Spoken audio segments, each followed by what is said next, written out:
नमस्ते दोस्तों, स्वागत है आपका अपने YouTube चैनल परीक्षायन अकेडमी पर। तो दोस्तों, पिछली क्लास में हम लोग अलंकार पढ़ रहे थे, जिसमें मैंने आपको अलंकार क्या होता है ये बताया था और साथ ही साथ अलंकार में उसके भेद बताए थे। आपको कौन कौन से भेद बताए थे मैंने? शब्दालंकार बताया था, अर्थालंकार बताया था और उभयालंकार बताया था। जिसमें मैंने आपको शब्दालंकार पढ़ा दिया था, उसके सारे भेद बता दिए थे। तो आज हम लोग पढ़ेंगे अर्थालंकार के बारे में। किसके बारे में पढ़ेंगे हम लोग? अर्थालंकार। तो अर्थालंकार वैसे तो मैंने उस क्लास में भी बताया था, तो पहली बात तो ये, जिन्होंने न देखी हो वीडियो वो जरूर जाके देखें। लेकिन आज फिर से अर्थालंकार बता दे रही हूँ। अर्थालंकार यानी जहाँ अर्थों के माध्यम से चमत्कार होता है, उसे हम क्या बोलते हैं? अर्थालंकार। शब्दालंकार में क्या हो रहा था? जहाँ शब्दों के माध्यम से चमत्कार हो रहा था उसे हम शब्दालंकार कह रहे थे। लेकिन जब यही अर्थों के माध्यम से, यानी जो उसका श्लोक जो दोहा हम लोग अलंकार में पढ़ते हैं, जब वहां अर्थों के माध्यम से चमत्कार होगा, चमत्कार यानी कुछ अलग भाव देगा, कुछ नया उसमें से कुछ निकलेगा, तो वो क्या हो जाएगा? आपका अर्थालंकार होगा। ध्यान रखिएगा, अर्थालंकार अर्थों के माध्यम से। ठीक है दोस्तों, तो चलिए, जो सबसे ज्यादा मोस्ट इंपॉर्टेंट, जो जिससे क्वेश्चन बनते हैं, ऐसे हमेशा पूछता रहता है अर्थालंकार के भेद से। आप लोग को तो पता ही होगा, अर्थालंकार के वैसे 100 से ज्यादा भेद होते हैं। अब 100 भेद तो पढ़ना बहुत मुश्किल है, तो हम लोग वही भेद पढ़ेंगे जो हमेशा एग्जाम में पूछे जाते हैं, जिनसे क्वेश्चन बन सकते हैं। जो इम्पोर्टेंट है आज हम लोग वो सारे भेद पढ़ेंगे। तो चलिए दोस्तों, सबसे इम्पोर्टेंट जो है, जिससे हमेशा क्वेश्चन बनता रहता है, आज वो भेद पढ़ेंगे। पहला क्या है? उपमा। उपमा अलंकार। कौन सा पढ़ेंगे हम लोग? उपमा अलंकार। अब उपमा अलंकार क्या होता है? इसमें देखिए क्या होता है, जानते अत्यधिक समानता होते हुए भी जब एक वस्तु की तुलना दूसरे से की जाती है तो वो उपमा अलंकार होता है। समझ रहे हैं ना? इसमें आपको तुलना, जब मतलब समानता रहेगी लेकिन क्या की जाएगी? तुलना की जाएगी, तो वहां क्या होगा? उपमा अलंकार होता है। देखिए मैंने लिखा भी है, समान धर्म स्वभाव शोभा गुण के आधार पर जहां एक, बताया ना मैंने, जहां एक वस्तु की तुलना दूसरी वस्तु से की जाती है, वहां क्या होता है? उपमा अलंकार होता है। अच्छा दोस्तों, जानते हैं आप लोग, इसमें 4 चीजें जो होती है, पूछ सकता हो सकता है कि इसमें उपमान बता दीजिए, उपमेय बता दीजिए, तो वो चीज हम लोग को जानना जरूरी होता है। और पहली बात ये है कि इसको हम लोग पहले इसलिए पढ़ रहे हैं कि आगे चल के ऐसे कई अलंकार आएंगे जिसमें उपमेय उपमान ऐसे कर करके पढ़ना होगा। तो उस चीज को क्लियर करने के लिए हमको ये जानना बहुत जरूरी है कि उपमेय क्या होता है, उपमान क्या होता है, वाचक शब्द क्या होता है, साधारण धर्म क्या होता है, ये जानना हम लोग के लिए बहुत जरूरी हो जाता है। तो देखिए, इसको हम लोग क्या बोलते हैं? उपमा अलंकार के 4 अंग भी बोले गए हैं। इसको क्या बोलते हैं? उपमा अलंकार के 4 अंग। तो पहला हम लोग देखेंगे उपमेय। क्या बोलेंगे? उपमेय। देख लेते हैं उपमेय किसे कहते हैं। तो जिसकी बात की जाए, यानी एक जो पंक्ति रहती है उसमें जिसकी बात की जाती है, मतलब कोई चीज, किसी चीज के बारे में कहा ही जाएगा ना उस पंक्ति में, तो जो मेन रहेगा, जिसकी बात की जाएगी, वो क्या रहेगा? उपमा रहेगा। वो आपका क्या रहेगा? उपमेय रहेगा। सॉरी, उपमेय रहेगा। क्या रहेगा? उपमेय। अब दूसरा हम लोग बात करेंगे उपमान। क्या? उपमान क्या होता है? जिसकी तुलना की जाती है, मतलब एक जिसकी बात की जा रही है और उसकी जिससे तुलना की जाएगी, वो क्या हो जाएगा? आपका उपमान हो जाएगा। और तीसरा होता है वाचक। वाचक बहुत इजी होता है, और उपमा अलंकार को पकड़ने का सबसे सरल तरीका, जिसको कुछ नहीं आता है वो वाचक शब्द देख के उपमा अलंकार पकड़ लेता है। देखिए कैसे? वाचक शब्द बहुत जरूरी, इसको पक्का याद रखिएगा। देखिए क्या कौन कौन सा है? सम, सरिस, तुल्य, सासी से, ज्यों इत्यादि। ऐसे जब आपको सासी से, सम, सरिस, तुल्य, ऐसे जब समानता दिखाने वाले शब्द आपको मिल जाए, तो दोस्तों वहां तुरंत आप क्या मानेंगे? उपमा अलंकार। सबसे जो सटीक तरीका होता है, हम लोग इतना थोड़ी समझ में आ जाता है कि किसमें क्या कह रहा है क्या नहीं, लेकिन अगर आप कुछ होता है ना, लोग कहते हैं ट्रिक, इसके पकड़ने की ट्रिक क्या है, तो आपको उपमा अलंकार पकड़ने की ट्रिक यही है कि आपको अगर सम, सरिस, तुल्य, सासी से जो ऐसे शब्द दिख जाए, तो वहां क्या हो जाएगा? उपमा अलंकार हो जाएगा। ये चीज जरूर ध्यान में रखिएगा। अब बात करते हैं साधारण धर्म। एक होता है साधारण धर्म। क्या है? जिस गुण की बात की जाए, उसमें कोई ना कोई गुण बताया जाता है कि वो कैसा है कैसा नहीं है, तो उसको क्या बोलते हैं? साधारण धर्म बोलते हैं। क्या बोलते हैं? साधारण धर्म। तो दोस्तों ये 4 चीज बहुत इंपॉर्टेंट है, इसको अच्छे से समझ लीजिएगा। उपमेय, जिसकी बात की जाएगी, उपमान, जिसकी तुलना की जाएगी, वाचक शब्द सम, सरिस, सासी से, ये सब आपको दिखेगा। वैसे भी ये ट्रिक वाला शब्द है, तो इसको जरूर याद करिएगा। और फिर साधारण हम जिस गुण की बात की जाएगी। ठीक है दोस्तों, ये तो ऐसे था, हो सकता है सबको कंफ्यूजन हो जाती है उपमेय उपमान, उपमेय उपमान में सबको बहुत कंफ्यूजन होती है। तो इस चीज को हम लोग उदाहरण आप एक बार इसका उदाहरण सॉल्व करेंगे ना तो आपको ये क्लियर हो जाएगी कि उपमेय क्या है, उपमान क्या हो। कंफ्यूजन इन्हीं दोनों में होती है, कभी कभी हम लोग उपमेय को उपमान कर देते हैं, उपमान को उपमेय कर देते हैं। लेकिन चलिए देख लेते हैं। तो इसका उदाहरण क्या है, सागर सा गंभीर हृदय हो, सागर सा गंभीर हृदय हो, गिरि सा ऊंचा हो जिसका मन। सागर सा गंभीर हृदय हो, गिरि सा ऊंचा हो जिसका मन। चलिए इसमें देखते हैं क्या क्या है। सबसे पहले हम लोग देखेंगे सागर, मैंने क्या बताया, सागर सा गंभीर हृदय हो, तो उसमें पहला शब्द क्या है, सागर। सागर आपका क्या है, उपमान है, तुलना की जा रही है, सागर से तुलना की जाएगी। यहाँ पे सागर की बात नहीं की जा रही है। इसमें कहा जा रहा है सागर सा जिसका गंभीर मतलब गंभीर हृदय हो, और गिरि सा गिरि के समान जिसका ऊंचा मन हो। तो देखिए इसमें सागर से, तो ये आपका क्या हो जाएगा, ये तुलना की जा रही है, तो ये आपका हो जाएगा उपमान। क्या होगा, उपमान हो जाएगा। अब देखिए ट्रिक मैंने बताया ना, जो सबसे ज्यादा पकड़ने वाला उपमा अलंकार आप कैसे पकड़ेंगे। सबसे सरल तरीका, आपको क्या दिख रहा है, सा, देखिए सा दिख रहा है कि नहीं आपको। तो ये आपका क्या है, वाचक, वाचक शब्द जिसे बोलते हैं, वाचक। सबसे इंपॉर्टेंट एरिया वाचक। फिर आपका गंभीर, अब इसमें बात किसकी की जा रही है, गंभीर। गंभीर ये आपका गुण बताया जा रहा है, कैसा हृदय होना चाहिए, गंभीर, यानी तो ये क्या, उसको गुण बताया जा रहा है। तो गुण आपका किसमें हो जाएगा, साधारण धर्म। ये आपका क्या हो जाएगा, साधारण धर्म। अब बात किसकी जा रही है, किसकी तरफ, हृदय। इसमें जो सबसे मेन इंपॉर्टेंट चीज क्या है, हृदय। मतलब हृदय कैसा होना चाहिए, सागर सा, और कैसा होना चाहिए, गंभीर होना चाहिए। तो क्या हो जाएगा इसमें, हृदय आपका क्या हो जाएगा, ये आपका हो जाएगा उपमेय। उपमेय क्या हो जाएगा, उपमेय। ठीक है दोस्तों, अब चलिए इस लाइन में भी देख लेते हैं, गिरि सा ऊंचा हो जिसका मन। अब गिरि इसमें क्या हो गया, गिरि से तुलना की जा रही है, तो गिरि आपका क्या हो जाएगा, उपमान हो जाएगा। फिर सा आपको दिख ही गया है, तो ऑब्वियसली ये बात किसकी की जा रही है, उपमा अलंकार की, तो ये क्या हो जाएगा, वाचक। फिर ऊंचा, मतलब ये उसको गुण बताया जा रहा है, कैसा ऊंचा होना चाहिए, लंबाई, ऊंचाई, सुंदरता, गहराई, ये सब किसमें आता है, गुण में ही आता है ना, तो गुण हो जाएगा। तो ये क्या हो जाएगा, साधारण धर्म। अब मन बात कर लेते हैं, मन क्या है जाएगा आपका उपमेय। बात किसकी जा रही है, मन कैसा होना चाहिए, गिरि सा ऊंचा हो जिसका मन। तो इसमें क्या हो जाएगा, ये आपका हो जाएगा उपमेय। आई होप आपको इतना क्लियर हो गया होगा, लेकिन तब भी एक बार और एक उदाहरण से देख लेते हैं कि इसमें क्या क्या है। पीपर पात सरिस मंडोला, पीपर, तो ये आपका क्या हो जाएगा, उपमान हो जाएगा। पीपर, इसमें आपका पीपर पात, पीपर यानी पीपर आपका यहाँ जगह उपमान, पात हो जाएगा आपका, और सरिस, सरिस मैंने आपको बताया ना, सरिस, सरिस आपको दिख गया, देखिए मैंने लिखा है ना सरिस, तो ये क्या हो गया, वाचक शब्द हो गया। अब इसमें आपको क्या देखना है, मन, मन क्या हो जाएगा आपका, उपमेय हो जाएगा। मन क्या हो जाएगा, उपमेय। तीन चीज आपको मिली कि नहीं मिली यहाँ भी। तो दोस्तों अगर आपको ये चारों कहीं भी दिख जाएंगे तो वो क्या हो जाएगा, उपमा अलंकार। और सबसे बेस्ट ट्रिक है, अगर आपको कुछ नहीं समझ में आता तो आप उसमें क्या ढूंढेंगे, सा, सी, से, जो, तुल्य, सरिस, ऐसे शब्द। ये वाचक शब्द बहुत ही मोस्ट इंपॉर्टेंट है, ये जरूर याद रखिएगा। अगर आप वाचक शब्द आपको पता है कि उसमें क्या क्या दिखेगा, वाचक शब्द अगर आपको पता है कि उसमें क्या क्या दिखेगा, तो आप उपमा अलंकार तुरंत पकड़ लेंगे। चलिए दोस्तों नेक्स्ट हम लोग रूपक अलंकार पढ़ेंगे। चलिए दोस्तों अब हम लोग देखेंगे रूपक अलंकार। रूपक अलंकार से बहुत से क्वेश्चन बनते हैं, तो चलिए इसको देख लेते हैं हम लोग। रूपक अलंकार में क्या होता है, अभी तक उपमा अलंकार में हम लोग क्या पढ़ रहे थे, उपमेय की उपमान से तुलना की जा रही थी, लेकिन अब क्या हो जाएगा, यहाँ उपमेय को उपमान ही बता दिया जाएगा। मतलब कोई तुलना नहीं रहेगा, सीधा सीधा बोल ही दिया जाएगा कि वो है ही, मतलब ना कोई समानता दिखाई जाएगी, ना कोई उसमें तुलना की जाएगी, सीधा क्या कह दिया जाएगा, वही, मतलब उसको वही मान ही लिया जाएगा। देखिए लिखा है, जहाँ उपमेय को उपमान ही मान लिया जाए, उपमान जिससे तुलना की जाती थी और उपमेय जिसकी बात कही जाती थी। तो चलिए देखते हैं इसको, उदाहरण से आप अच्छे से समझ जाएंगे। उदाहरण जैसे चरण कमल बंदो हरिराई, सबसे इंपॉर्टेंट एग्जाम्पल है, इसके एग्जाम्पल ये सब बहुत बनते रहते हैं, आपको एग्जाम में अक्सर देखने को मिल सकते हैं कि चरण कमल बंदो हरिराई में कौन सा अलंकार है, तो आप क्या मारेंगे, रूपक अलंकार। कैसे, देखिए इसमें डायरेक्ट बोला है, कमलवत रूपी चरण, कमलवत रूपी चरण, उस कमलवत रूपी चरण की मैं वंदना करती हूँ। तो यहाँ पे क्या हो गया, यहाँ पे सीधे कमलवत रूपी, इसको क्या मान लिया जाता है, कमलवत रूपी।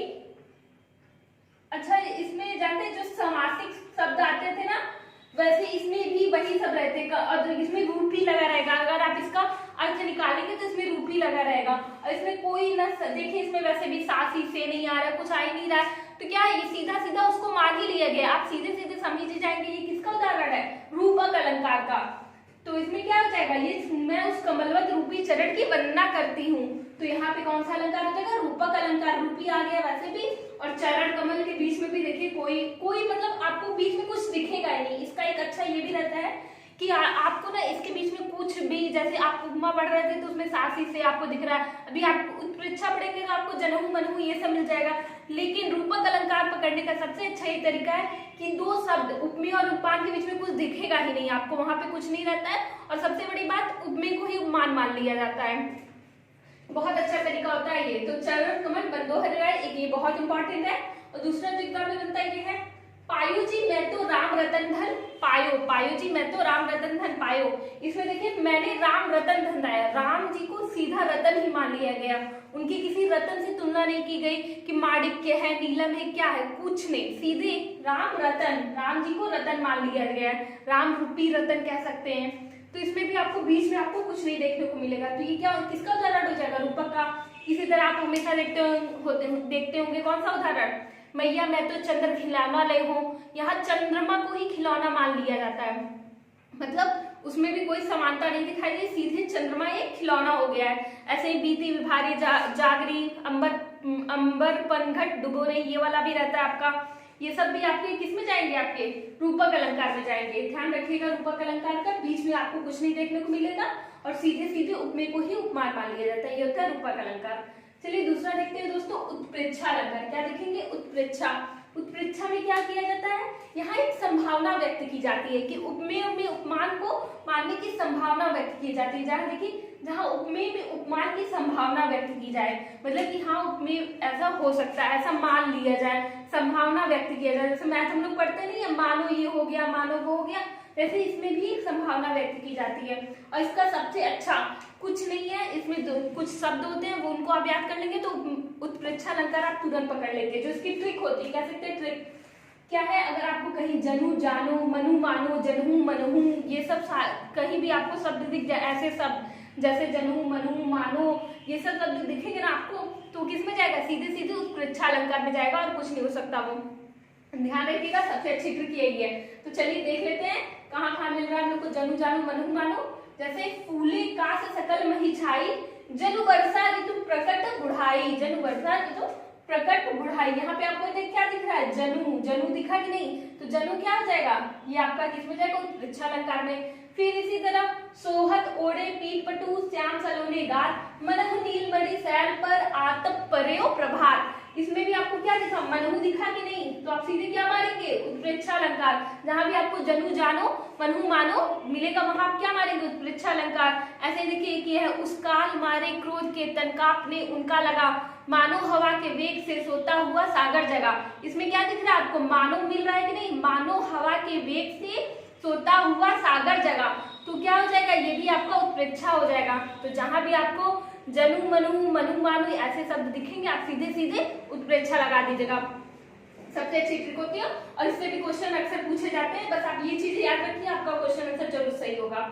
नेक्स्ट बात करते हैं अतिशयोक्ति अलंकार। अतिशयोक्ति अलंकार दोस्तों, यहाँ मैंने इंपॉर्टेंट अलंकार दिया जिससे हमेशा एग्जाम में क्वेश्चन बनते रहते हैं, तो ध्यान से पढ़िएगा।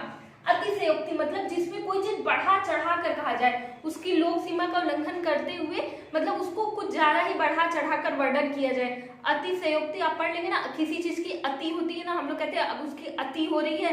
अति मतलब वो एक सीमा से वो ज्यादा बोलना। जब हम बोलते हैं ज्यादा अति मत करो, तो मतलब क्या होता है कि मतलब अब तुम्हारी सीमा खत्म हो रही है, इससे ज्यादा मत बोलो। तो वही चीज जब हम किसी चीज का बढ़ा चढ़ा कर वर्णन करते हैं तो वो क्या होता है, अतिशयोक्ति अलंकार होता है। देखिए, जहां किसी वस्तु का बढ़ा चढ़ाकर वर्णन किया जाए, इतना ध्यान रखिएगा। अति मतलब ज्यादा होता है, ऐसे भी आप याद कर सकते हैं। जैसे देखिए उदाहरण, भूप सहस दस एक ही बारा, लगे उठावट तरत नटारा।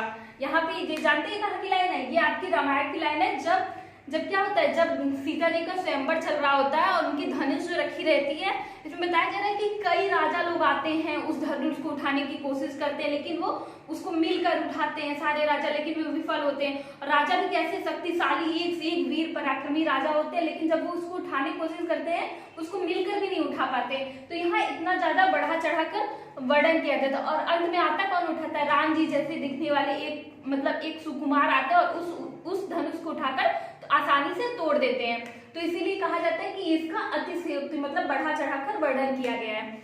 दूसरा देखिए, मैं तो राम विरह की वारी, मेरी मुद्री हो गई कंगना।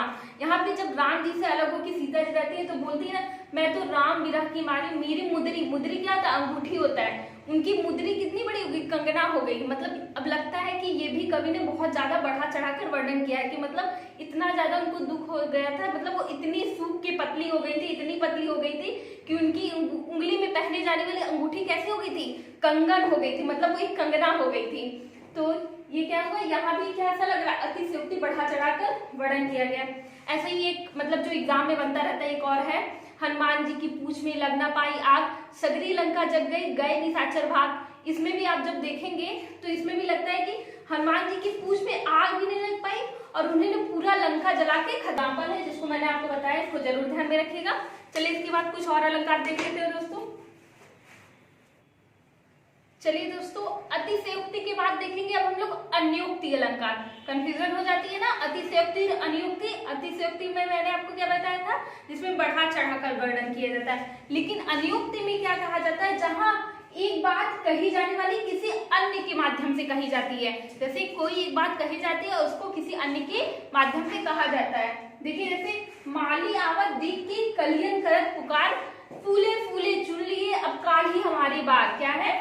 माली आवत देखकर कलियन करे पुकार, फूले फूले चुन लिए अब काली हमारी बार। ये सब जानते हैं, बहुत इंपॉर्टेंट उदाहरण है, यही सब अधिकतर देखने को मिलता है, तो ध्यान रखिएगा। अब इसमें क्या कहता है? माली आवत देखकर, इसमें एक माली बताया गया। माली जो आता है वो क्या होता है? आता है और फूल जो खिले रहते हैं उनको तोड़कर ले जाता है, और फिर कलियां उसको देखकर कहती है कि जिस तरह इन फूलों को ले जाया जा रहा है उस तरह कल हमें भी ले जाया जा रहा है। लेकिन यहाँ माली और फूल की बात नहीं हो रही, यहाँ बात कही जा रही है इंसान की। जैसे इंसान जब बूढ़ा हो जाता है तो उसका समय निकट आ जाता है, वो अपने मतलब उसका निधन हो जाता है, वो सब स्वर्ग की प्राप्ति होती है उनको। उसी तरह हर इंसान का एक समय आता है। इसमें वही बात बताई जा रही है कि सब एक दिन कली से फूल बनता है, सबका एक दिन समय जरूर आता है। ठीक है दोस्तों, इसमें मतलब कहा कुछ और जाएगा, लेकिन उसके माध्यम से किसी और चीज को इंगित किया जाएगा। मतलब एक आपके सामने लाइन रहेगी, उसमें निकल तो ये रहा है कि माली फूल की बात हो रही है, लेकिन यहाँ कहा जा रहा है, कहा किसको जा रहा है? इंसान की अवस्थाओं को दर्शाया जा रहा है। चलिए दूसरा देखते हैं। दूसरा है, चलती चक्की देखकर दिया कबीरा रोए, दो पाटन के बीच में साबित बचा न कोई। चलती चक्की देखकर दिया कबीरा रोए, दो पाटन के बीच में साबित बचा न कोई। यहाँ पे कहा जा रहा है कि ऐसे तो आप देखेंगे लग रहा होगा कि दो चक्की चल रही है जिसको देखकर कबीर जी रो दिए हैं और उन दोनों के बीच में अब कोई साबुत आजाद नहीं बचा है। लेकिन नहीं, इस लाइन के माध्यम से, इस पंक्ति के माध्यम से हमको ये बताया जा रहा है कि दुनिया में एक भक्ति मार्ग होता है, एक माया मार्ग होता है। तो भक्ति मार्ग के बीच में बाधाएं होती हैं, जिसकी ओर जाने में सबको कष्ट होता है। लेकिन जो माया मार्ग रहता है उसके बीच में इंसान जाता तो है, लेकिन उसी में उलझ के रह जाता है, फिर वो उससे निकल नहीं पाता। इसीलिए इसी बात में न वो लास्ट में पूरी तरह से माया को पा पाता है, न भक्ति मार्ग को पा जाता है। इसी देख के कबीर जी बहुत व्यथित हो रहे हैं। इसीलिए इसमें क्या बताया जा रहा है, इंसान को भक्ति मार्ग और माया मार्ग के बीच का अंतर करना पड़ेगा। इसमें इस लाइन का कहने का मतलब ये है। तो दोस्तों, जहाँ पे मतलब जहाँ एक बात कही जाए लेकिन उसका माध्यम कुछ और हो, ठीक है, ध्यान रखिएगा, ये चीज रहता है इसमें। अब दूसरा हम लोग देखेंगे संदेह अलंकार। क्या देखेंगे? संदेह अलंकार। संदेह अलंकार से भी बहुत क्वेश्चन बनते हैं। संदेह अलंकार क्या होता है? जहाँ किसी एक वस्तु को देखकर उसी के समान अन्य वस्तु के होने का संशय हो, यानी हमें लगा कि हम देखे तो उसी को थे, लेकिन संदेह क्या हो जाए, हम किसी और चीज को देखे थे, तो यानी संशय हो जाए। जैसे देखिए, तुम हो अखिल विश्व में या अखिल विश्व है तुम में। किसी भगवान जी को, हम इष्ट को, अपने इष्ट देव को जब कहते हैं ना कि आप ही पूरे विश्व में है, ये पूरा विश्व आप में है, तो ये क्या होता है, पूरा उनको मान ही लिया जाता है, एक संदेह हो गया है। इसी तरह सबसे इंपॉर्टेंट एग्जाम्पल जो एग्जाम में पूछा जाता है वो क्या है? सारी बीच नारी है कि नारी बीच सारी है कि सारी ही नारी है कि नारी ही सारी है। ये एग्जाम्पल बहुत पूछा जाता है और ये किस अलंकार का उदाहरण होता है? संदेह अलंकार का, याद रखिएगा। और ये लाइन कहाँ की है? जब महाभारत में द्रौपदी जी का चीरहरण होता रहता है और दुशासन जब उनकी साड़ी खींचते हैं तो कृष्ण जी के आशीर्वाद से जब उनकी साड़ियां बढ़ती चली जाती हैं तब दुशासन को ये संदेह हो जाता है कि ये सारी बीच नारी है कि नारी बीच साड़ी है, सारी ही नारी है कि नारी ही साड़ी है, यानी जो साड़ी ही नारी है या नारी ही साड़ी है। उनको इतना ज्यादा संदेह हो जाता है कि ये पंक्ति उनके मुख से निकलती है। तो ये कहाँ की, ये किसका अलंकार, कौन सा अलंकार का उदाहरण होगा? संदेह अलंकार का। ठीक है दोस्तों, अब इसके बाद हम लोग देखेंगे भ्रांतिमान। संदेह अलंकार के बाद मैंने भ्रांतिमान अलंकार इसलिए दिया है क्योंकि इनके दोनों एग्जाम्पल में लोग कंफ्यूजन हो जाते हैं। लोग क्या कर देते हैं, संदेह का भ्रांतिमान कर देंगे, भ्रांतिमान का संदेह कर देंगे, लेकिन हम लोग को यही नहीं करना है। हम लोग को संदेह में आपको मैंने बताया क्या रहेगा। अब देख लेते हैं भ्रांतिमान में क्या होता है। भ्रांतिमान के अलंकार में जहां भ्रमवश, जानते भ्रमवश, भ्रम होता है ना, भ्रमवश किसी वस्तु को देखकर उसी के समान अन्य वस्तु का भ्रम हो, यानी हमें लगा कि वो है लेकिन क्या रहे, कुछ अलग रहे, लेकिन हमको भ्रम क्या होता है कि अरे मैंने उसी को देखा था। तो क्या होता है, भ्रमवश किसी वस्तु को देखकर उसी के समान अन्य वस्तु होने का भ्रम होता है। इसका उदाहरण सबसे ज्यादा आपसे डिफिनीशन तो पूछा नहीं जाता, उदाहरण पूछा जाता है। जैसे उदाहरण देखिए, तब देख मुन्ना मम्मी के सिर पर दो दो चोटी, तब देख मुन्ना मम्मी के सिर पर दो दो चोटी, भयमान कर भाग उठा जैसे सर पे सरपिल लोटी। यहाँ पे बताया जा रहा है एक छोटा बालक है, मम्मी के सर पे दो दो चोटी, लंबी लंबी पहले चोटियां हुई करती थी ना, उनको देखकर डर जाता है, सोचता है क्या है ये, कोई सांप है, कोई सांप लौट रहा है। तो क्या हो गया, भयमान कर उसको देखकर डर के भाग जाता है। तो उसे चोटी का क्या भ्रम होता है कि वो चोटी नहीं है, वो सांप है। उसकी मम्मी की चोटी उसको सांप जैसी नजर आती है, जिस कारण वो डर के भाग जाता है। तो ये क्या हो गया, उसको भ्रम हो गया। दूसरा देखिए, जैसे नाक का मोती अधर की कांति से बीज दाड़िम का समझ की भ्रांति देख कर सहसा सुख मौन है, सोचता या अन्य सुख कौन है। ये देखिए, ये लाइन तब के जब उर्मिला जी तैयार होकर एक बार बरामदे में खड़ी रहती है तो उनका जो लिपस्टिक रहता है, उनका जो लाली रहता है जिसे बोलते हैं आजकल लिपस्टिक हम लोग बोलते हैं, वो इतना लाल रहता है कि वो नाक में जो मोती पहनी रहती है उसकी परछाई से वो क्या दिखने लगता है, एकदम लाल दिखने लगता है। और बाहर पेड़ में बैठा एक तोता उसको देख के सोचता है कि ये अन्य सुख कौन है, अन्य सुख यानी तोता होता है। वो उसको भ्रम हो जाता है कि ये एक अन्य सुख कौन है, वो ऐसा प्रतीत होता है कि वो एक तोता है। उनके ओठ पे जो लिपस्टिक लगे रहते हैं, उनके नाक में जो मोती रहते हैं, उसको देखकर उसको तोते को भ्रम हो जाता है कि वो कोई अन्य सुख बैठा है और वो अचंभित हो जाता है। तो यहाँ पे क्या हुआ, इसको भ्रम हो गया। तो ध्यान रखिएगा, भ्रांतिमान संदेह अलंकार में यही डिफरेंस होता है। चलिए दोस्तों, कुछ और देख लेते हैं अलंकार। देखते हैं अब हम लोग विभावना अलंकार। कौन सा देखेंगे, विभावना अलंकार। देखिए विभावना में क्या होता है, इसमें साधन न होते हुए भी कार्य का होना पाया जाता है। ध्यान रखिएगा, मतलब कोई साधन नहीं रहेगा तब भी कार्य हो जाएगा, कार्य सिद्ध हो जाएगा, यानी साधन न होते भी कार्य का होना पाया जाता है। जैसे देखिएगा, इसका उदाहरण कैसे है, बिनु पग चले सुने बिनु काना, बिनु पग चले सुने बिनु काना, कर बिनु करम करे विधि नाना, कर बिनु करम करे विधि नाना। इसमें देखिए भगवान के बारे में कहा जाता है कि वह बिना पैर के चलते हैं, बिना कान के सुनते हैं और बिना हाथ के कई प्रकार के कर्म करते रहते हैं। यहाँ मतलब बिना इसके बिना हाथ के, बिना पैर के, बिना कान के इतने कार्य वो करते रहते हैं। तो यहाँ देखिए साधन नहीं हो रहा है तब भी कार्य हो रहा है। फिर दूसरा क्या है, निंदक नियरे राखिए आंगन कुटी छवाए, बिन पानी साबुन बिना निर्मल करे सुभाए। यहाँ देखिए ऐसे लोग, इसमें कहा गया जा रहा है ऐसे लोग जो हमारी बुराइयों को बताते हैं, हमेशा हमारी बुराई करते हैं, हमारी कमियों को निकालते हैं, उनको हमेशा अपने पास में रखना चाहिए, अपने घर में रख लेना चाहिए, उनको पास में रखना चाहिए। ऐसा इसलिए क्योंकि वो बिना साबुन और बिना पानी के हमारी जो गंदगी है उसको साफ कर देते हैं, हमको निर्मल कर देते हैं, इसलिए ऐसे लोग को साथ में रखना चाहिए। तो ये यहाँ भी देखिए साधन ना होते भी कार्य हो जा रहा है। और सबसे अच्छी जो इसकी ट्रिक है पकड़ने की कि आप कैसे एक विभावना अलंकार पकड़ लेंगे, आपको इसके अधिकतर एग्जाम्पल में आपको बिनु आपको जहां भी बिनु ऐसे शब्द देखने को मिले, देखिए बिन पानी साबुन बिना, जहां बिनु बिना ये सब जैसे के अलावा ऐसे शब्द देखने आपको मिलेंगे, वो कौन सा अलंकार होगा, विभावना अलंकार। कौन सा, विभावना। ध्यान रखिएगा ये। अब देखिए इसी से रिलेटेड एक है विशेषोक्ति अलंकार। मैं इसलिए साथ साथ में लिखती हूँ कि जिसमें कंफ्यूजन हो वो आप क्लियर करते चले।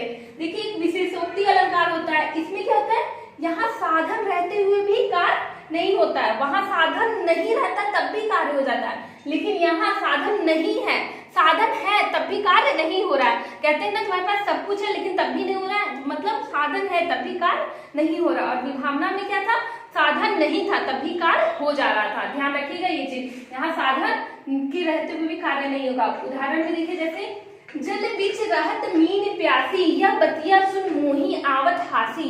जल बीच रहत मीन प्यासी या बतिया सुन मोही आवत हासी।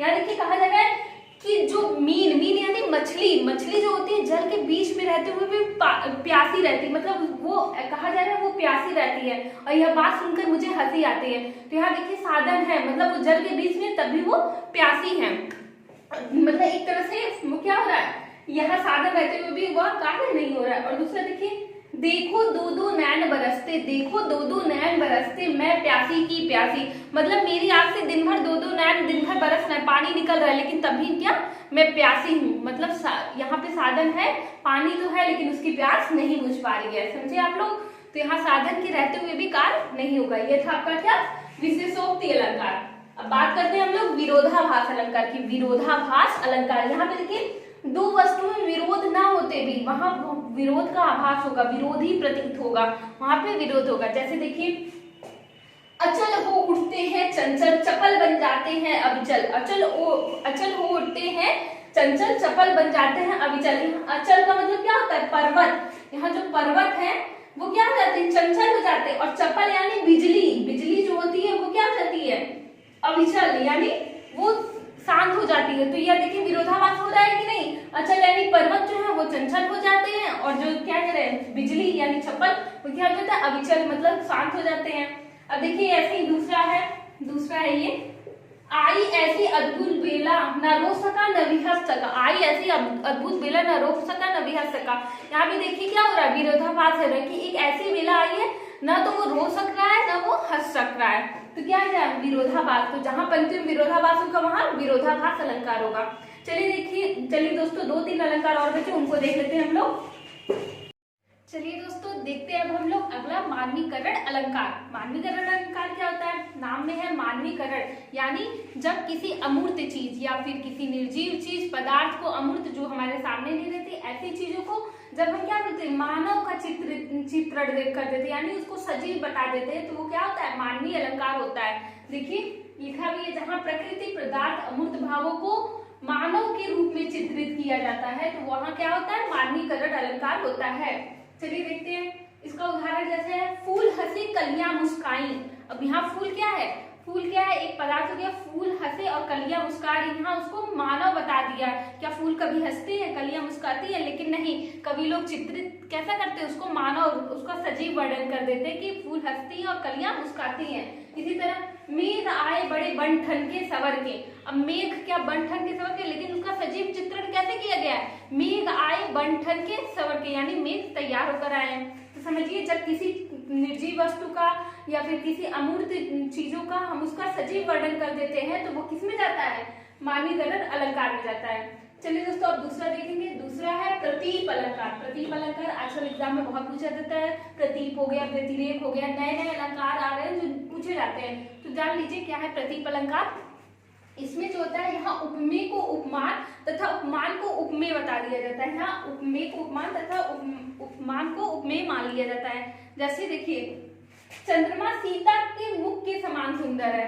देख लीजिए सीता का मुख चंद्रमा के समान नहीं कहा जा रहा है, चंद्रमा जो है, चंद्रमा की तुलना की गई है सीता जी के मुख से, यानी चंद्रमा जो है सीता के मुख के समान सुंदर है। यहाँ पे मतलब जिससे तुलना की जानी चाहिए, उपमान को उपमेय ही बता दिया गया, मतलब वो उसका उल्टा हो जाता है। जो सीता जी का मुख चंद्रमा के समान है, कहा गया चंद्रमा किसके समान है, सीता जी, यानी सीता जी को बड़ा ज्यादा ऊंचा दर्जा दिया गया है। चलिए दोस्तों अब नेक्स्ट देखेंगे व्यतिरेक अलंकार। क्या देखेंगे, व्यतिरेक अलंकार में क्या होता है, यहाँ उपमेय को उपमान से अच्छा या बुरा बताया जाता है, यानी उपमेय जिसकी बात कही जाती है, उपमान जिससे तुलना की जाती है, उसको उससे अच्छा या बुरा बताया जाता है। जैसे उदाहरण देखिए संत हृदय नवनीत समाना कहत कबीर यह मर्म नहीं जाना। संत हृदय नवनीत समाना, यानी संतों का हृदय किसके समान होता है? नवनीत यानी मक्खन के समान होता है। तो उसी तरह देखिए यहाँ उपमेय क्या हो गया? संत का, इसको किससे अच्छा बताया गया? उपमान से अच्छा बताया गया कि नहीं? कि मक्खन के समान, मक्खन जो कि ताप से पिघलता है, और संत का हृदय दूसरों के दुख दर्द से पिघल जाता है। समझे? तो यहाँ पे उपमेय को उपमान से अच्छा या बुरा बता दिया जाता है। अब लास्ट हमारा क्या है? अर्थांतर न्यास अलंकार। अर्थांतर न्यास अलंकार में क्या होता है? जब किसी सामान्य कथन का विशेष कथन से, मतलब एक सामान्य कथन दिया होगा उसका विशेष कथन से, या विशेष कथन का सामान्य कथन से समर्थन किया जाता है। यानी ऊपर वाली लाइन अगर जैसे पंक्ति दी है तो ऊपर वाली लाइन को नीचे वाली लाइन अगर जैसे कुछ विशेष बताता है, मतलब उसका समर्थन करता है, या फिर विशेष कथन का सामान्य कथन समर्थन करता है, तो वहां क्या होता है? अर्थांतर न्यास अलंकार होता है। इसको उदाहरण से अच्छे से समझिएगा। जैसे उदाहरण है, जो रहीम उत्तम प्रकृति, जो रहीम उत्तम प्रकृति का कर सकत कुसंग, चंदन विष व्यापत नहीं लपटे रहत भुजंग। चंदन विष व्यापत नहीं लपटे रहत भुजंग। यहाँ देखिए इसका अर्थ क्या होता है? रहीम जी कहते हैं कि जो अच्छी प्रकृति का, जो अच्छी संगत में रहता, जो अच्छा इंसान रहता है, वो अगर बुरी संगत में भी जाता है तो वो बुरा नहीं होता। ठीक उसी प्रकार जैसे क्या, देखिए इसका समर्थन ये वाली लाइन कर रही है, ठीक उसी प्रकार जैसे चंदन की लकड़ी पे सांप जो है लपेटा रहता है, लेकिन तब भी उस पे विष नहीं चढ़ता है। चंदन अपनी खूबी लिया रहता है और सांप का अपना विष रहता है। वो उसमें चंदन का विष जो वो सांप का जो विष रहता है वो चंदन पे नहीं चढ़ता है। ठीक उसी प्रकार अगर कोई इंसान अच्छा है वो बुरी संगत में भी रहेगा तो बुरा नहीं होगा। एक दूसरे का समर्थन किया जा रहा है कि नहीं? ठीक ऐसे ही जब किसी लाइन का किसी लाइन से, किसी पंक्ति का किसी पंक्ति से समर्थन किया जाएगा तो वो कौन सा होगा? अर्थांतर न्यास अलंकार होगा। दोस्तों इसमें इतने अलंकार हम लोग पढ़ लिए जो मेन थे, जिनसे क्वेश्चन बन सकते हैं, जो एग्जाम में फंस सकते हैं। आज हमने उन अलंकार को पढ़ लिया। तो दोस्तों आज एक बहुत महत्वपूर्ण टॉपिक अलंकार यहीं पे समाप्त होता है।